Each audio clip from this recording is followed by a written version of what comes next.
In talking about breathwork and meditation, first, I want to demystify what I'm sharing with you. I'm giving you my opinion, and what I want you to understand is that every lineage, every tradition, every teacher comes out of somebody who had a life experience that informed the philosophy and method that they do. So everybody comes from somewhere.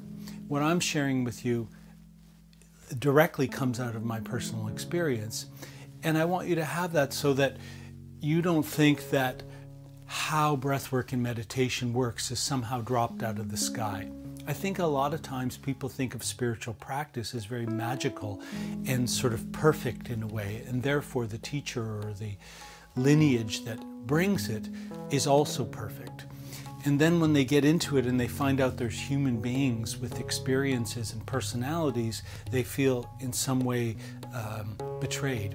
You don't want to play out parents with spiritual practices. Spiritual practice is a very mundane thing, and that is what makes it magical. So breathwork and meditation, to me, are really the same thing.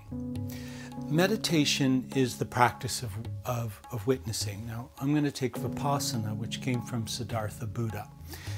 In Vipassana, you sit and you watch your breath, and you watch your thoughts, and you watch your body sensations. And the point of it is that when you're doing the practice of meditation, you begin to watch these things. You begin to realize that they happen on their own, and that you watching it is separate from it. Therefore, you are, at the very least, the watcher of, rather than those thoughts or those feelings. And that's important because for most of us, particularly here in Western culture, we get very identified with what happens in our life and what we feel and what we're thinking, and that causes a lot of suffering. So meditation, which is thousands of years old, was really designed for that then and still now. It's a very practical tool. And the idea is that in that sitting, in the stillness, in the doing nothing, the things that arise are clearly within you, and you can watch them and not identify with them. So breathwork, and I'm going to speak specifically about effigy breathwork because that's the technique that I use. I'm the founder of that technique. Breathwork is a very generic term, breath plus work. So anytime you're working with your breath, you're doing breathwork. But effigy breath is a rigorous mouth breathing practice which is designed to accelerate and speed up releasing core patterns, programs, traumas that are stored in the cellular memory. So when you do breath work, you do effigy breath, and you start to breathe like that, a lot will come up. It'll be emotional, you'll have lots of thoughts and sensations. And the person's job inside a breathwork practice is the exact same with meditation. You watch it happen. It's weather on the plains. You're the plains, the things that come up are the weather. So in some ways, breathwork is really just sped up meditation.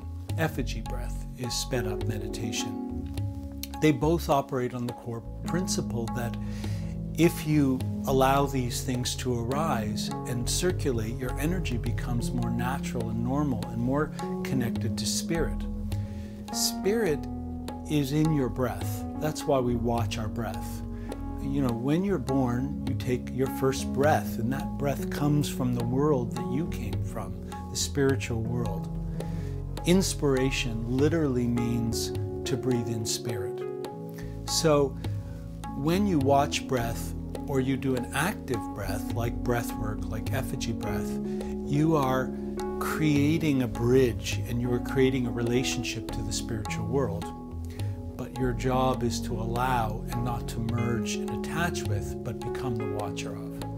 So breathwork and meditation are really perfect companions. If you're somebody who does a meditation practice and you're wondering about doing breathwork is a great precursor for meditation because many people, particularly in the West, were used to being active and doing things and accomplishing things. And just to sit down and do nothing and watch is actually really, really difficult. So with breathwork, you are active, you get to do something, and it's very rigorous. So that activity is actually much more suited to our sort of Western lifestyle. And once you've done a breathwork practice, effigy breath in particular, it's much easier to sit because there is already some calm in the system and some internal movement that's happening that is not you trying to calm down. So if you're interested in breathwork and meditation, just keep in mind that there are as many systems, teachers, communities, lineages, and methods as you can imagine. So you could get very lost if you're just at the beginning of it. But if you can understand that each tradition just comes out of somebody's experience and their opinion of what works, and that's what they're sharing.